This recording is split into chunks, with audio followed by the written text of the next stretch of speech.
Αύριο Παρασκευή, 19 του μήνα, καλούμε όλους τους εργαζόμενους στο δημόσιο τομέα 6 ώρα το απόγευμα στο συνεδριακό κέντρο ΕΚΑΒΗ, στην Πάνο αίθουσα, σε μια ημερίδα με θέμα το εργασιακό δίκαιο των δημοσίων υπαλλήλων, συνταξιοδοτικό, ασφαλιστικό. Τους καλούμε και θέλουμε να είναι όλοι εκεί, γιατί το δημοσιοπαλληλικό δίκαιο ξέρουμε ότι είναι αυτό το οποίο ορίζει τη σχέση του εργαζόμενου, δηλαδή του δημοσίου υπαλλήλου, με τον εργοδότη. Και στην προκειμένη περίπτωση, ο εργοδότης είναι το δημόσιο, δηλαδή στην ευρεία έννοια του Υπουργείο, συναφείς υπηρεσίες, η τοπική αυτοδιοίκηση, νομικά πρόσωπα δημοσίου δικαίου. Και αυτή η σχέση διέπει όλες τις διαδικασίες και τις μεταβολές, αποσπάσεις, μεταθέσεις, διορισμούς, συντάξεις, επιδόματα, μισθούς. Κάτι που πρέπει να δούμε και επίσης έχουμε κάποιες προτάσεις που ξεκίνησε και έχει κάνει εδώ και αρκετό καιρό το μαρχιακό τμήμα της ΑΔΔ της Πιερίας, την αναγνώριση της στρατιωτικής θητείας ως συνταξιοδοτικό δικαίωμα. Είναι κάτι που πρέπει να κερδιθεί και θα πρέπει ενωμένοι όλοι να προχωρήσουμε προς αυτό. Σας καλούμε λοιπόν όλους εκεί πέρα. Ωραία. Λοιπόν. Να συστηθείτε πρώτα. Παπαχρήστος Νικόλαος, πρόεδρος του Διοικητικού Συμβουλίου της ΟΛΜΕ.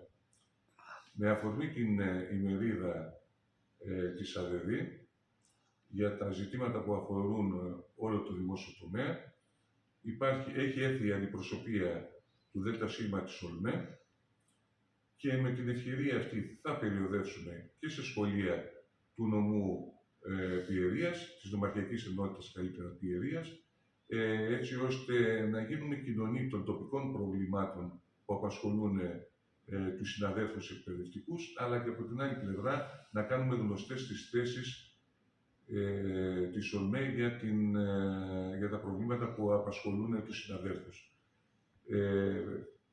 Παίρνω, θα έλεγα, την πάσα από τον συνάδελφο από την ΑΔΔ για να πω ότι πραγματικά μία από τις αδικίες που έχουν επιβληθεί στους δημοσίους υπαλλήλους, αλλά και γενικότερα στους ασφαλιζόμενους, είναι το γεγονός ότι έχει πάψει να αναγνωρίζεται ως συνταξιοδοτικό δικαίωμα η στρατιωτική θητεία. Οι άρενες πολίτες ως επιτοπλίστων υπηρετούν στο στρατό κάποιο χρόνο που ορίζει το κράτος. Είναι μια προσφορά προς το κράτος και οφείλει το κράτος να δώσει το ελάχιστο.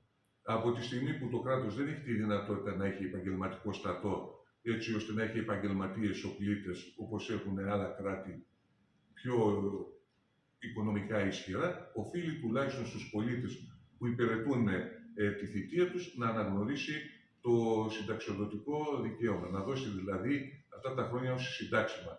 Οφείλω δε να θυμίσω ότι μέχρι τη δεκαετία του 90, μέχρι τα μέσα της δεκαετίας του 90, το συνταξιοδοτικό αυτό δικαίωμα ήταν κατοχυρωμένο και στα πλαίσια των περικοπών εκείνη την περίοδο έπαυσε να υπάρχει. Εμείς ζητάμε και η ΟΛΜΕ ζητάει την επαναφορά του. Όσον αφορά τα άλλα ζητήματα, θα μου επιτρέψετε να μιλήσω εγώ για την εκπαίδευση. Έχουμε κάποια νομοσχέδια που έχουν κατέβει από το Υπουργείο Παιδείας. Έχει ψηφιστεί ήδη και έχει γίνει νόμος του κράτους το νομοσχέδιο αυτό για την επαγγελματική εκπαίδευση. Η Ομοσπονδία εκτιμάει ότι δημιουργεί σοβαρότατα προβλήματα στη λειτουργία της επαγγελματικής εκπαίδευσης. Ιδιαίτερα δε το σημείο εκείνο που για πρώτη φορά εισάγει ιδιώτη στη διοίκηση των σχολείων. Θεωρούμε ότι είναι αδιανόητο, ότι είναι απαράδεκτο άνθρωποι που δεν έχουν σχέση με την εκπαίδευση, μόνο και μόνο επειδή είναι καταξιωμένοι στον επαγγελματικό τους χώρο, ξαφνικά να βρεθούν στον χώρο των σχολείων και να αναλάβουν τη διοίκηση των περιβόητων αυτών κάμπους, δηλαδή την ένωση πολλών όπως ευαγγελίζεται ο νόμος πλέον του κράτους. Από την άλλη πλευρά, η διάλυση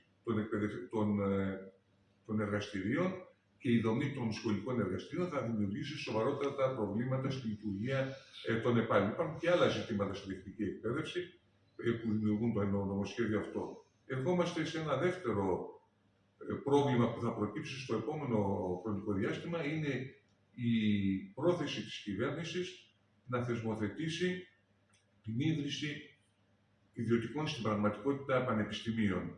Όλοι είμαστε απόφοιτοι δημοσίων πανεπιστημίων, προερχόμαστε από όλες τις κοινωνικές τάξεις, μπήκαμε με την αξία μας στο πανεπιστήμιο, οι περισσότεροι από εμάς είμαστε έγκριτοι στο χώρο εργασίας μας και αποδεκτοί από τους μαθητές μας και θεωρούμε ότι είναι αδιανόητο να σπουδάζει κάποιος επειδή έχει χρήματα. Μάλιστα χωρίς να υπάρχουν αυτοί οι κόφτες που έχει βάλει η τελευταία Υπουργός Παιδείας, η κυρία Κεραμέως, δηλαδή η ελάχιστη βάση εισαγωγής, τον ίσιν 2 στα χρόνια φοιτησης και πάει λέγοντας. Θεωρούμε ότι η εκπαίδευση είναι δικαίωμα των πολιτών και το κράτος είναι υποχρεωμένο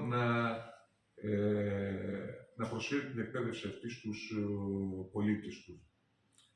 Και μετά βέβαια υπάρχουν και τα ζητήματα της καθημερινότητας. Ενδεικτικά αναφέρω ότι μέρα με την ημέρα το να κινείται ένας εκπαιδευτικός μέσα σε δημόσιο σχολείο γίνεται πολύ πιο δύσκολο εξαιτίας των συνθηκών που επικρατούν εκεί. Ιδιαίτερα στα μεγάλα αστικά κέντρα αντιμετωπίζουμε σοβαρότατα προβλήματα που έχουν σχέση με την κοινωνία μας εν γέννη. Δηλαδή, έχουμε να αντιμετωπίσουμε το bullying μεταξύ μαθητών, αλλά και τις επιθέσεις μαθητών, το οποίο είναι καινοφανές, με επιθέσεις μαθητών και γονέων σε βάρος των εκπαιδευτικών. Ιδιαίτερα το τελευταίο είναι ένα φαινόμενο πρωτόγνωρο στην ελληνική κοινωνία που καταγράφεται στις μεγάλες πόλεις και δείχνει την απουσία του κράτους. Δηλαδή, είμαστε δημόσιοι υπάλληλοι, οφείλει το κράτος να μας προστατεύει κατά την άσκηση των καθηκόντων μας και δυστυχώς δεν πράττει τίποτα. Και θα σας θυμίσω ότι το πρόσφατο παρελθόν υπήρξε και ένα περιστατικό τέτοιας βίας από ξυστοεκολικούς σε βάρος συναδέλφου εκπαιδευτικού κατά την άσκηση των καθηκόντων, επειδή θεώρησε κάποια συγκεκριμένη ομάδα που δεν αποδέχονταν τέλος πάντων τους εμβολιασμούς ότι παραβιάζονταν το Σύνταγμα, ο συνάδελφος μέσα σε εισαγωγικά συνελήφθη από οργανωμένη ομάδα πολιτών και διακομπεύτηκε στην πόλη για να οδηγηθεί στο αστυνομικό τμήμα, όπου βέβαια έγινε το αυτονόητο να συλληφθούν η οργανωμένη αυτή ομάδα. Αυτό και μόνο δείχνει το πόσο επικίνδυνο πλέον είναι το να ασκήσει το επάγγελμα του εκπαιδευτικού. Και θα πρέπει να πω, και είναι σημαντικό αυτό, ότι μόλις συνέβη αυτό το περιστατικό στην Κατερίνη, η τότε Υπουργός Παιδείας είπε ότι φαινόμενα βίας σε βάρος εκπαιδευτικών που ασκούν τα καθήκοντά τους θα παταχτούν αμήλικτα, ότι θα σταθεί δίπλα στον συνάδελφο ο οποίος υπέστη αυτόν τον εξευτελισμό και τελικά όταν έγινε η σχετική δίκη το Υπουργείο Παιδείας ήταν απόν. Αυτή είναι η ενημέρωση που έχω από τους συναδέλφους συνδικαλιστές εδώ του νομού. Και δείχνει πόσο μόνοι μας είμαστε. Υπάρχουν και άλλα ζητήματα, θα τα συνεχίσει ο συνάδελφος Κορδής, για να μην μονοπολώ η συζήτηση. Ξεκινάω. Λεχτάριος Κορδής, μέλος του Διοικητικού Συμβουλίου της ΟΛΜΕ και Γενικός Σύμβουλος της ΑΔΔ.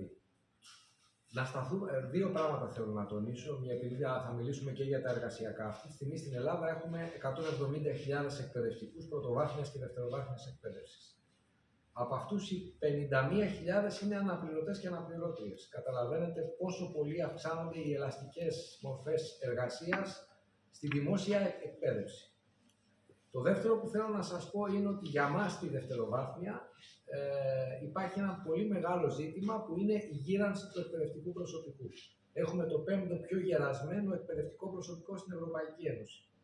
Η πρωτοβάθμια έχει λίγο καλύτερο μέσο όρο σε σχέση με εμάς, γιατί εκεί διορίζονται και σε μικρότερη ηλικία. Το τρίτο είναι οι εργασιακές συνθήκες των εκπαιδευτικών. Για μας, οι συνθήκες δουλειάς των εκπαιδευτικών είναι και συνθήκες μάθησης των παιδιών.